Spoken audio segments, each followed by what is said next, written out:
Oui, oui, oui.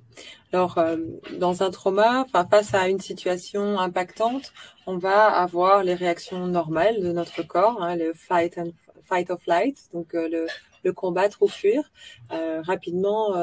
Alors, ce mécanisme est archaïque. Ce mécanisme, il existe de l'époque où on vivait dans la nature, où on avait des prédateurs.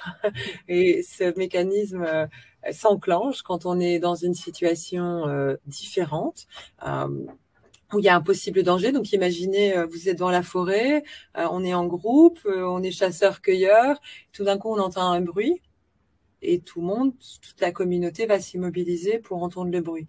Et on va tous analyser le bruit, ou quelques personnes vont l'analyser pour comprendre, est-ce un danger? Est-ce quelqu'un de notre tribu? Et si c'est un danger, mais face au danger, ce système va nous permettre de savoir si on s'en va ou si on va pouvoir le combattre. Et on va le combattre que seulement si on sent qu'on a les capacités. Donc, par exemple, si c'est un lion et que nous sommes 15 ou 20, probablement on va le combattre. Si on est une ou deux personnes, probablement on va fuir.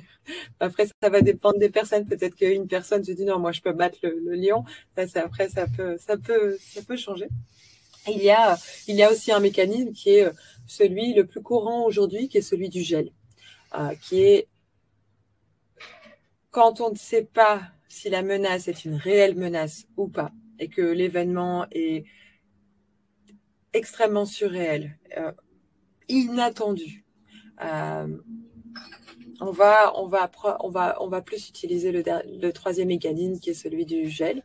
On va geler, on va juste rester sans pouvoir faire quoi que ce soit, dire quoi que ce soit, et tout ce qui se passe, toutes nos ressources, toutes nos fonctions qui pourraient nous aider à nous en sortir, elles sont en gel. C'est trop. Le système est surchargé. Il se passe quelque chose au niveau de notre chimie intérieure qui nous surcharge, et c'est généralement à ces moments-là qu'on va vivre les dissociations, qu'on va dissocier. Parce que si on ne dissocie pas, l'événement qu'on est en train de vivre est tellement impactant, tellement fort, il est tellement proche de la mort que notre système pourrait réellement capoter, on pourrait réellement mourir. Et la vie a un mécanisme qui est de nous permettre de sortir de notre corps et donc de dissocier. Donc on fait une sortie de corps.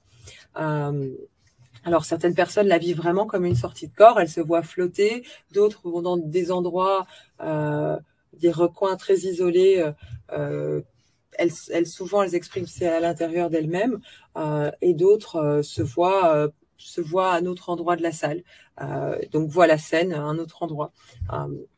Ça va dépendre aussi des personnes. Et quand ce mécanisme arrive de la dissociation, c'est d'ailleurs un mécanisme de la dissociation qui amène à la sidération psychique, qui est le fait d'être sidéré face à l'événement, sidéré face à ce qui est là. C'est une des raisons pour lesquelles beaucoup de personnes qui sont victimes je vais prendre les violences sexuelles, parce que c'est quelque chose qui est utilisé dans les tribunaux par les agresseurs. Des femmes qui pourraient être victimes de violences sexuelles et ne pas se débattre, ne pas dire non, avoir peut-être les mains dans les poches et ne pas réagir du tout. Et souvent, le fait que la femme n'ait pas réagi est une double peine pour elle. Déjà, elle s'en veut parce qu'elle n'a pas su se défendre, elle n'a pas réagi du tout. Elle était là, mais attends, mais j'ai pas dit non ou l'enfant, j'ai pas dit non et je me suis laissé faire, et où j'avais les mains dans mes poches, mais encore en plus parce que son agresseur, ce criminel, va l'utiliser contre elle en tribunal. Mais elle n'a pas dit non, mais c'est pas débattu. Et d'enfants aussi, de même des enfants, ça a déjà été utilisé. Et ce mécanisme et cette militance pour que la sidération psychique soit reconnue dans les tribunaux français d'abord et j'espère ensuite dans les autres pays francophones, est un travail de Muriel Salmona.